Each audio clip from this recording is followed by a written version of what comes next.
Monkey trap కథ continuation. వాళ్ళు చాలా మంచివాళ్ళు. అవసరం ఉంటే గాని ఎవరిని డిస్టర్బ్ చేయరు అన్నాను వెటకారంగా. అది ఎక్కడైనా అంతే. అవసరాన్ని బట్టి స్నేహం, అవకాశాన్ని బట్టే ద్రోహం. మనం మంకీ ట్రాప్‌లో తెలియకుండానే ఇరుక్కుంటాం అన్నాడు. అంటే? అన్నాను అర్థం గాక. వాళ్ళకు అవసరం ఉన్నంత కాలం అభిమానం కురిపించి మనల్ని మంకీ ట్రాప్ చేస్తారు. మనం దాంట్లో ఇరుక్కుంటాం. మనకు సమాజంలో సొంత అస్తిత్వం ఉన్నా వాళ్ళు చూపించే అభిమానం, గౌరవం అనే ట్రాప్‌లో ఇరుక్కుని బయటికి రాలేకపోతే ఇలాగే ఉంటుంది. వాళ్ళు పక్కా వ్యాపారవేత్తలు.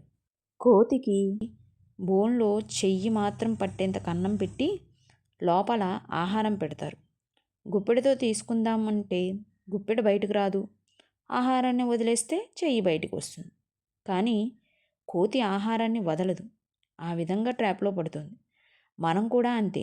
వాళ్ళ అవకాశవాద అభిమానం అంతా మంకీ ట్రాప్. దాంట్లోంచి బయటికి రావాలంటే రిక్తహస్తాలతో రావాలి అన్నాడు రామరాజు.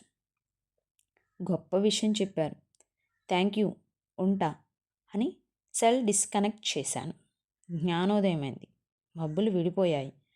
ఆకాశం నిర్మలంగా ఉంది. పద్మనాభం పద్మనాభం ఆ కాకినాడ కాజాలు, మిక్స్చర్ మీ పిల్లలకు తీసుకుపో అన్నాను. ఎవరైనా వస్తే సార్ అన్నాడు సందేహంగా. మన అవసరం ఎవ్వరికీ లేదు. ఎవ్వరూ రారు అన్నాను. పద్మనాభం సందేహిస్తుంటే స్వీటు హాటు బ్యాగ్లో పెట్టించాను. మౌనంగా తీసుకుని వెళ్ళిపోయాడు. ఆ రాత్రే అనంతపురం బయలుదేరి వచ్చేసాను. ఒకసారి పుట్టపర్తి వెళ్ళండి సార్ అన్నాడు నా అసిస్టెంట్ ఓబులేసు. ఇప్పుడు బాబాగారు లేరుగా అన్నాను. నాకు ఎలాంటి నమ్మకాలు సెంటిమెంట్స్ లేవు. పూజ చేస్తాను, అది రొటీన్గా.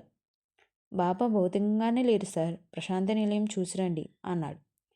ఓబులేసును తీసుకుని ఆదివారం పుట్టపర్తి వెళ్ళి ప్రశాంతి నిలయం చూసి వచ్చాను. సార్, మీరు ఏమని ప్రార్థించారు అన్నాడు ఓబులేసు. జనం అందరూ సుఖంగా ఉండాలని అన్నాను గొప్పగా.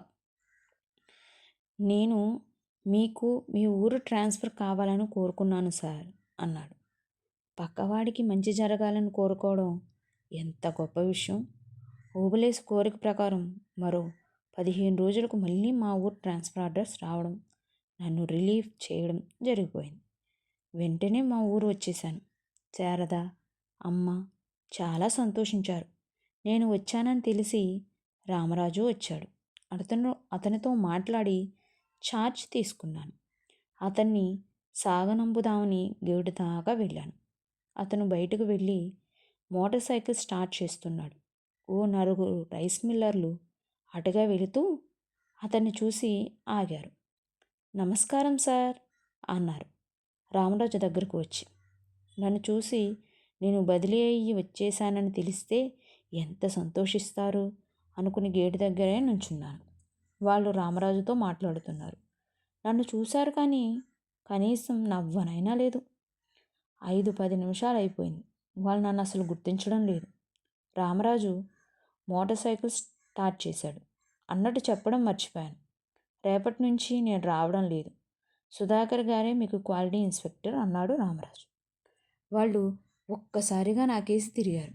నన్ను అప్పుడే చూసినట్టు. అయ్య బాబోయ్, మా గురువుగారు వచ్చేసారా? చాలా సంతోషం సార్ అంటూ రామరాజును వదిలేసి పరిగెత్తుకుంటూ నా దగ్గరకు వచ్చేసారు.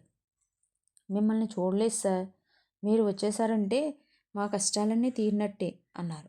అప్పటిదాకా ఉన్న రామరాజు ఏదో వీళ్ళని రాసి రంపాన పెట్టినట్టు. రామరాజు చెప్పిన మంకీ ట్రాప్ గుర్తొచ్చింది. అర్థమందా అన్నట్టు రామరాజు నవ్వుతూ థమ్సప్ గుర్తు చూపించాడు. నేను నవ్వుతూ బొటనవేలు చూపించాను. ఈ అవసరార్థ గౌరవాలన్నీ మన అధికార హోదాలను బట్టి ఉంటాయని అర్థమైంది. మీరు మీరు అన్నాను వాళ్ళెవరో తెలియనట్టు. మేం సార్, మమ్మల్ని మర్చిపోయారా? రైస్ మిల్లర్లం అన్నారు గేటు తీసుకుని లోపలికి రావడానికి ప్రయత్నిస్తూ. రేపు ఆఫీస్కు రండి అన్నాను. అప్పుడే జ్ఞానోదయం అయిన వాళ్ళ చిరు నవ్వుతో గేటు మూసేసి